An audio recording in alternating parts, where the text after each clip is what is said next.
Hi, my name is Ashley Willingham, and I'm going to talk about using education as a form to combat recidivism. So, firstly, let's talk about the definition of recidivism. Recidivism is defined as a person who was previously incarcerated and, upon release, engages again in criminal activity, which puts them in further contact with the criminal justice system.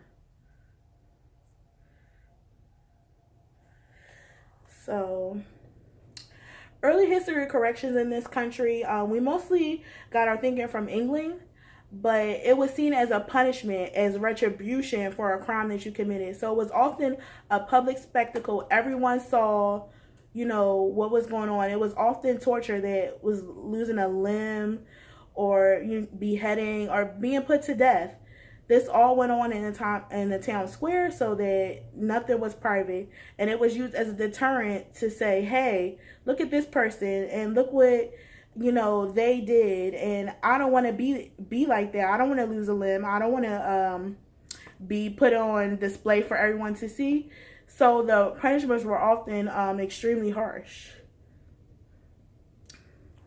But in the 19th century, there was an enlightenment, and people were thinking, "Hey, maybe this isn't the best route. Maybe we should not treat people so inhumanely, and use this as a way to rehabilitate someone." So that's when penitentiaries, the thinking that penitentiaries were a place to repent, to get rehabilitation and come back to society better than when you went in.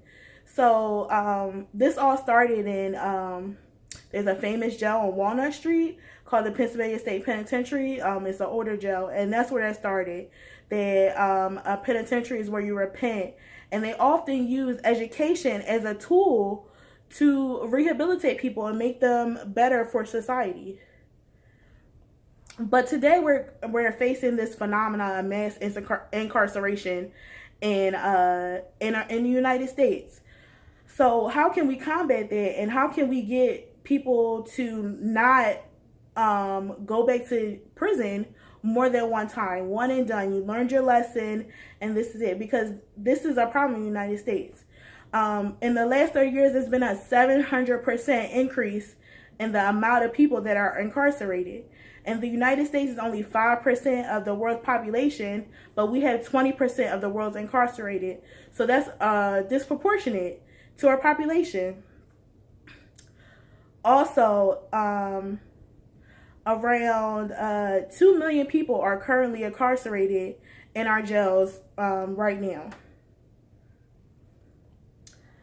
So some recidivism facts. 70% of inmates that are released are go on to commit other crimes and have further contact with the criminal justice system, and that's a lot. So we're just trying to figure out what we can do to make that lower, and education is the key.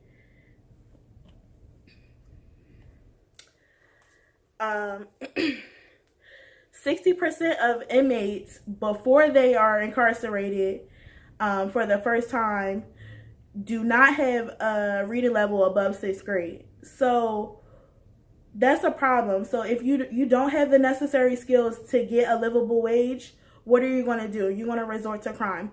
But if you have the tools, if you land in jail and they give you the tools to do better when you get out, such as educational programs or vocational programs, now you have the tools to not be dependent on crime. You can go and go make a livable wage and go support your family, as I'm pretty sure that most of the inmates, want to do. Also, there's multiple studies saying that education works.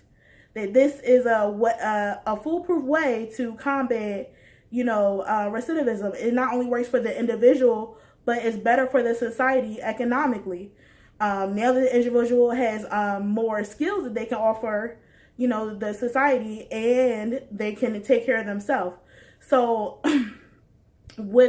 there was a study done, and with just an associate's degree, when people get out with an associate's degree, they do better. They want to do better. So it goes from 70% recidivism rate to just 7% recidivism rate with just an associate's degree.